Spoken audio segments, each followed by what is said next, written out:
జై శ్రీకృష్ణ. మనం ఇప్పుడు రుక్మిణీ మాత పుస్తకం గురించి మనము తెలుసుకుందాము.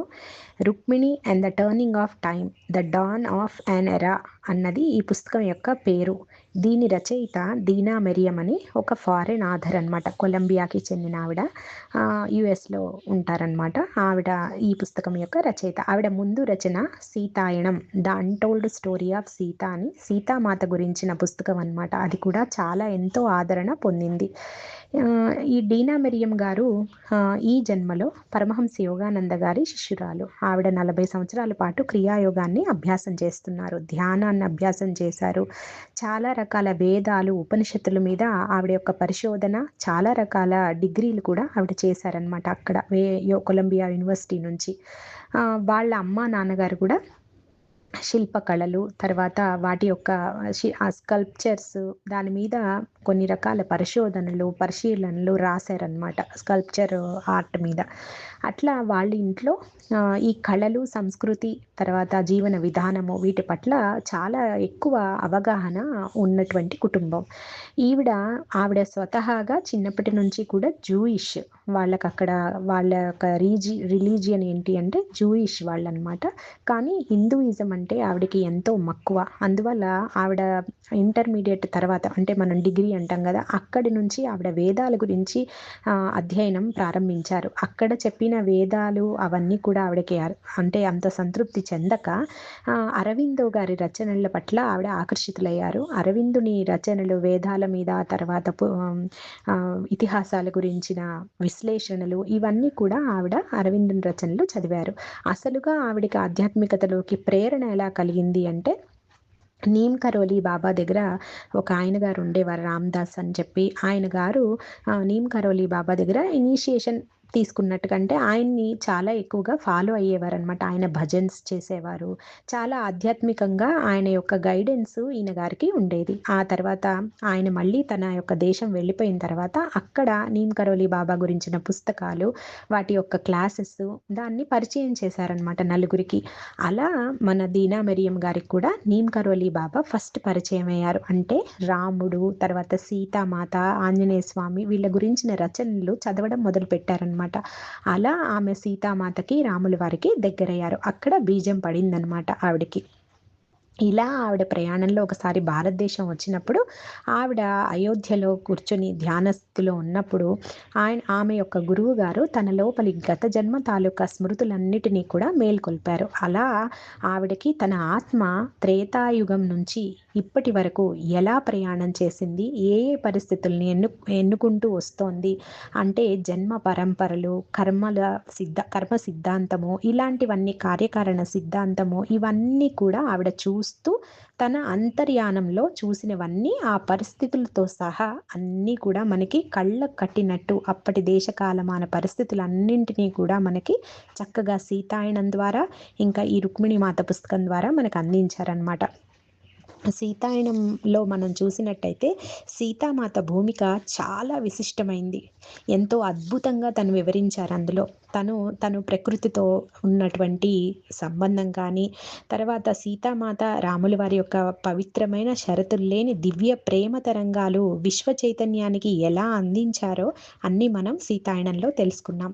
వారిద్దరూ ఏకత్వంలో ఉంటూ ఆ మధురిమని అంతటా మనందరికీ పరిచయం చేశారనమాట.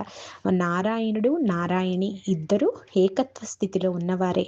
వారు రూపాలు తీసుకొని రాముల వారు సీతగా, శ్రీరామచంద్రుడు సీతామాతగా భూమి మీదకి వచ్చారు. కానీ మనకి ఎక్కువగా రాముల వారి గురించిన వివరణ ఎక్కువగా ఉంది మనకి. సీతామాత కృషి అన్ని వివరించిన ఇంకొక కోణంలో తాను చూసిన దాన్ని తాను ఈ పుస్తకంలో సీతాయనంలో వివరించారనమాట. అది నాకు తెలిసి మన ఎవరికి తెలియదు. ఆ కోణంలో మనం ఆలోచించడం చాలా అద్భుతంగా ఉంటుంది. మనందరం తప్పనిసరిగా చదవవలసిన పుస్తకం సీతాయనం.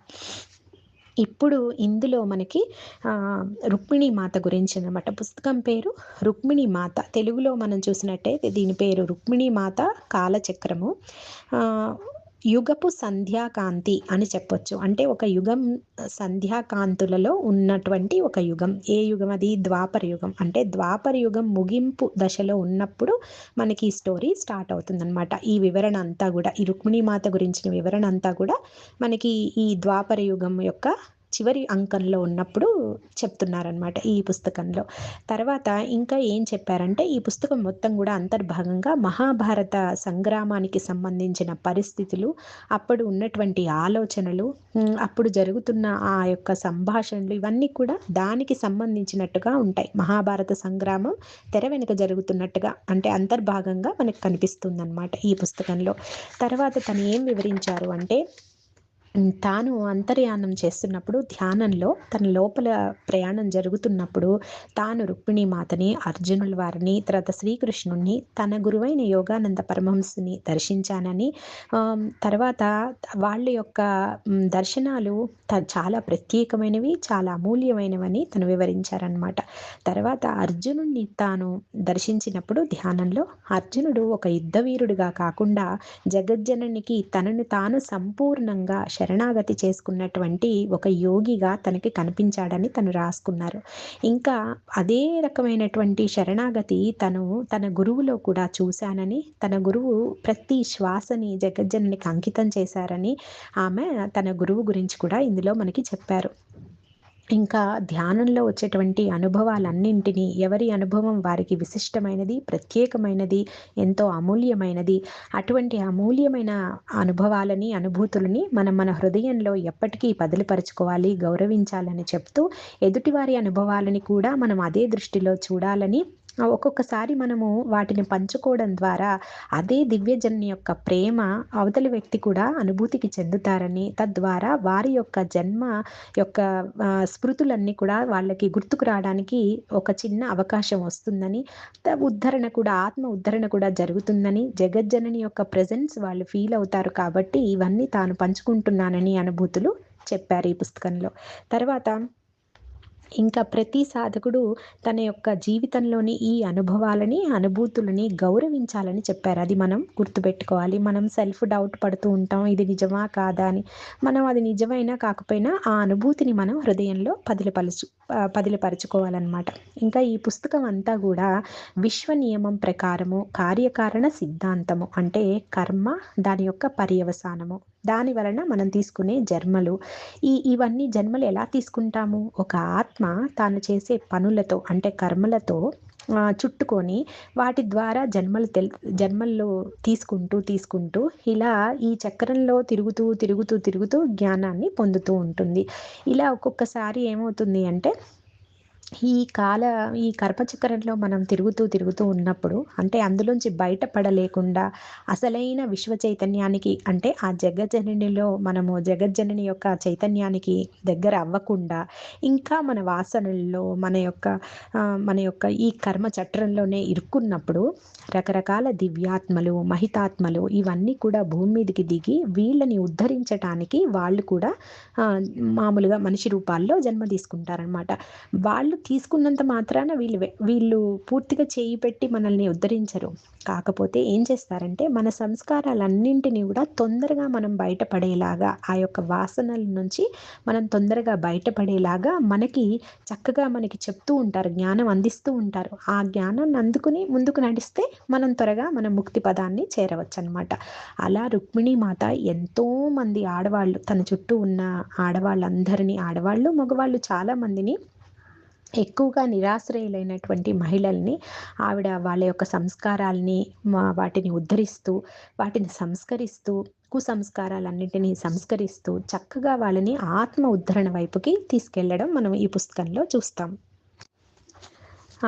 నారాయణుడు, నారాయణి ఇలా మానవ దేహాలు ధరించి సీతామాతగా, రాముల వారిగా, తర్వాత శ్రీకృష్ణుడు ఇంకా రుక్మిణీమాతగా వచ్చినప్పుడు ఎక్కువ భాగం స్త్రీ తత్వము, స్త్రీ శక్తి అంటే శక్తి రూపంలో ఉన్నటువంటి ఆ యొక్క దివ్య చైతన్యం గురించిన అవగాహన మనలో ఎక్కువగా మనకి రాలేదన్నమాట. అందుకని ఈవిడ ఏం చెప్తారంటే, దీనా మేడం ఏం చెప్పారు అంటే, తనకి శ్రీరామచంద్రుల వారే తన ధ్యానంలో కనిపించి సీతామాత యొక్క త్యాగాన్ని, సీతామాత యొక్క భూమికను అంటే ఆమె యొక్క పాత్రని ఇంకా బాగా తెలియజేయవలసి ఉంది.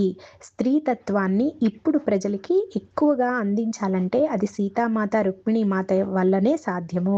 కాబట్టి వాళ్ళ గురించి నువ్వు అందచేయు అని చెప్పి శ్రీరాముల వారు, శ్రీకృష్ణుల వారు ఆవిడకి చెప్పడం జరిగింది. వారి ఆజ్ఞను అనుసరించి తాను తన ధ్యానంలో చూసిన తన జన్మకి సంబంధించిన వాళ్ళు ఉంటారు కదా, ఈమె జన్మ తీసుకున్నప్పుడు ఆయా యుగాల్లో వాళ్ళు కూడా ఉన్నారు కాబట్టి వాళ్ళ మధ్య సంభాషణలు, తాను ఎలా ఉద్ధరించబడింది, వారి వారి యొక్క కరుణతోటి, వాళ్ళ యొక్క దయతోటి తాను ఎలా తన ప్రయాణం సాగింది, ఎన్ని జన్మలు సాగుతూ వచ్చింది, తనకు తెలిసినవన్నీ ఇందులో 3 జన్మలు చెప్తారు ఈ పుస్తకంలో. అలా ఈ బుక్ అంతా కూడా జన్మ పరంపర, కర్మలు, తర్వాత జ్ఞానాన్ని ఎలా మనము మన యొక్క భావాలని సంస్కరించుకోవడానికి జ్ఞానం ఎలా తోడ్పడుతుంది, మన భావనలన్నిటినీ మనము సంస్కరించుకుంటేనే మనం ముందుకెళ్తాం. కానీ అది సంస్కరించుకోవాలంటే అది ఇట్లా అంటే పోయేది కాదు కదా. జ్ఞానాగ్ని కర్మ దగ్ధానం అని చెప్తారు కదా.